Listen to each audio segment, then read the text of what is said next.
Okay, so I believe Shahar wanted to do another talk now about uh, setting up hacks for non-game related projects. Is that right?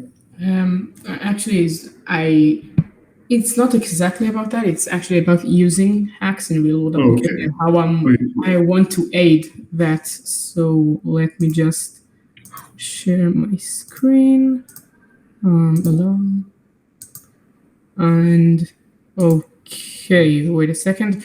You see my screen? yes. Okay, so about a year ago, I found out about Haxe, actually my first programming language, and I really liked it. I actually looked at a couple of programming languages, and I just liked the way Haxe was written. I liked how you can compile it to multiple targets, and I wanted to make a game. So I started with Haxe. And over time, I learned more things about programming. It was actually my first time with programming. And one of the things I realized Haxe is missing and probably Heart's progressed with using Haxe as a language for application the most is documentation or the lack of documentation. Because I even said it earlier when I wanted to use computer vision stuff for my project, I got stuck because I didn't have anything to work with except for like a couple like a 7-year-old implementation of OpenCV, which didn't suit my needs. I needed a function that wasn't in that Excel implementation. And it's a real problem with hacks. You don't have a lot of resources to learn with, a lot of questions regarding hacks, a lot of guides. And the way I wanted to tackle this to help other people make not only games but actual applications with hacks in the future is a project I call the Hex Learning Center. What is it exactly? I started doing that like more than a month ago. I started learning. I started thinking about doing that a couple of months ago. It's like one place where a bunch of guides and tutorials and documentation is like packed in one place. So people that have an error could go there. People that want to learn how to use a certain library could go there. People who just wanted to learn hacks could also go there. So I'm gonna go over the points. First is guides for everything, and I heard people like saying, why don't certain website put like their tutorials on their website? That's because then you're missing on like the more complex tutorials. And I made a tutorial on how to do multi-window stuff with OpenFL and Lime, and that probably wouldn't be included in like the OpenFL websites. Another thing, which it's coming soon, is videos summarizing the guides. That's something I plan to do on my own. People can contribute, but yeah, it's coming soon. Maybe coming soon.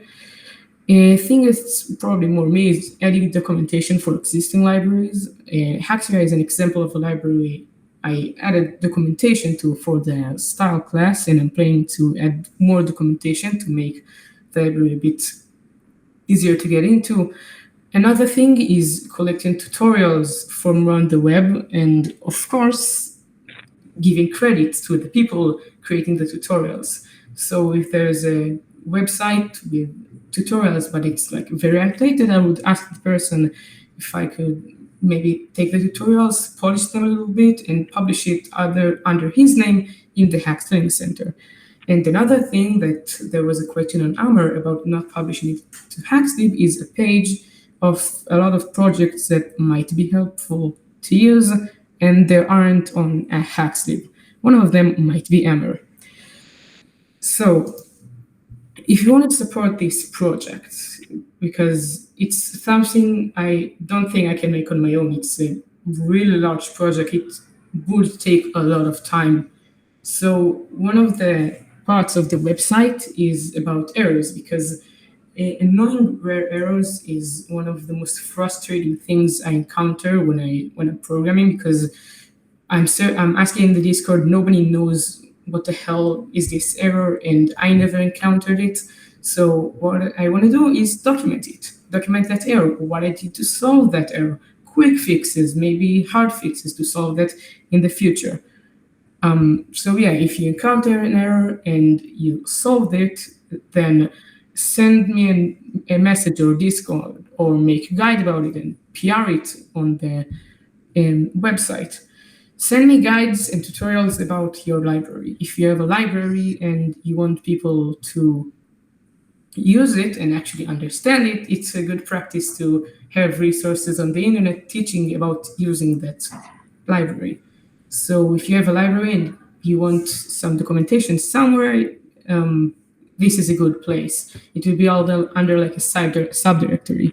I'll show an image of how it looks. It will probably change, but the layout would be kind of the same.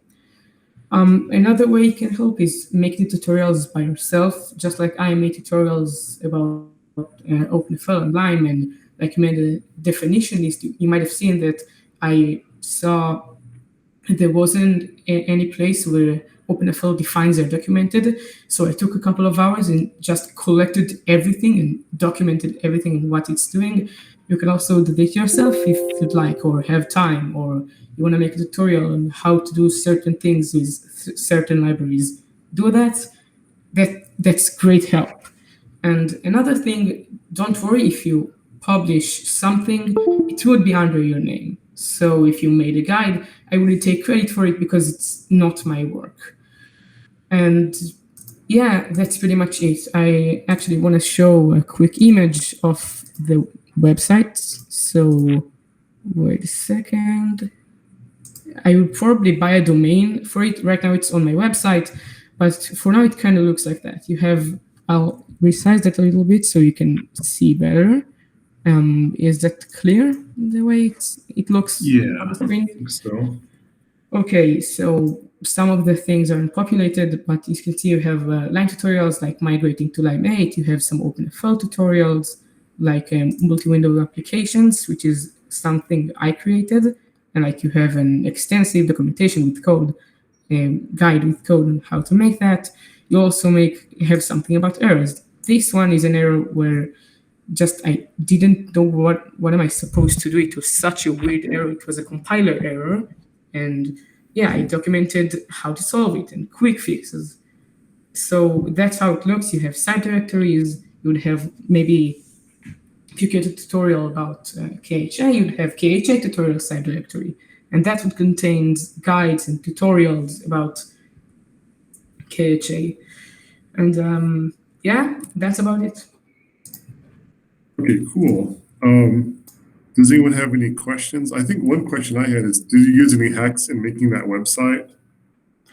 Actually, no. This one is pretty static. I started with Next.js. I didn't like it because I wasn't very experienced, so I just went vanilla HTML, JavaScript, CSS. So yeah, it actually uses the docs preset because it was a documentation for my libraries, and I kind of liked the design, so I tweaked stuff around and got with that because I removed some dependencies like jQuery and planning to remove Bootstrap so it would be a bit faster. And yeah. Okay, cool. Okay, well, if no one has any questions, let me. I got some input. Oh, cool. Yeah. Hi, my name is Michael. So I really find that super awesome, like having you come in here with little to no experience and like bring the perspective of a learning person to the whole thing, like assess it from the outside. I would only have like one suggestion to improve on this, and that would be try to use the tools that are available to you in the very beginning and grow out of that. So in that case, if you want to collect and have people contribute on the tutorials, there are multiple ways to actually do that without like getting distracted by actually doing an implementation yourself of the site itself. So maybe you want to think about like putting this all into a repository on GitHub, for example, for people to contribute in terms of the whole like the READMEs and the different sections. And down the road, it might even be a potential, there could be a potential integration into the official documentation in the cookbooks, right? About that, sorry if I cut you off. Complete what you're saying? Don't worry, all good. Okay, so actually the way it's designed, like you add guides, I think it's really great. It's not great like search engine optimization wise, but I think I'll actually show that because I think it's pretty nice. So wait a second, sure. I'll show the entire screen. Okay, do you see the screen? The website itself is open source, so yeah, I'll just go to the website. Just a second. Yeah, what I'm basically saying is like, think about like you have the content on one side, like that would be the information, the tutorials. Also, and the other one would be the site itself. So I would yes, clearly that's going to be split to another website. I was planning to maybe buy like HaxeLearningCenter.org or .com because it's a free domain. But I also thought about just making a subdomain to the Haxe website, and that's free. Content wins. That's what I can tell you. Both are options, but the way this works, and let me resize that because I know you can't see anything with there. Okay, now you can see stuff. So the site itself is like the index HTML. It actually pulls the page from like the domain of the website. It looks special. It's like it had a question mark, name equals, and then the name of the guide. So the guides are in pages. And those, let's say I'm going to here, you can see the structure is kind of like you don't have any boilerplate HTML. It's just like already starting with the text. And the way it loads on the website, you can see here it says like question mark name equals sys errors. And then when you enter the page, it doesn't refresh the entire website. It just takes the content and puts it in the body here. And yeah, sure. I totally know what's happening there. Don't get me wrong, man. I totally admire this. Like, it's like you obviously have a long, super interesting journey ahead of you, and it's like super refreshing to see that. It's like I'm already a fan. Oh, thanks. And also, I'm trying to post that as well. Like, it's probably not going to be the final implementation of how I'm going to do that and how I'm going to go about adding guides or things like that. And yeah, so it's trying to make it easy to make guides. So like you don't need any boilerplate stuff. You just make plain HTML without even the head, and things are already taken care of. So there's one remark. You could make the life easier on you because it's already HTML. Like if you go a step ahead and be like, okay, so how about the content can just be Markdown? You will save yourself a lot of trouble with the syntax and everything. Yeah, the thing I just didn't understand when I created it is how to apply styles, and then I did, but then it was too late. So yeah, whenever it's all about learning. Like whenever I have a couple of hours, it's literally in the name.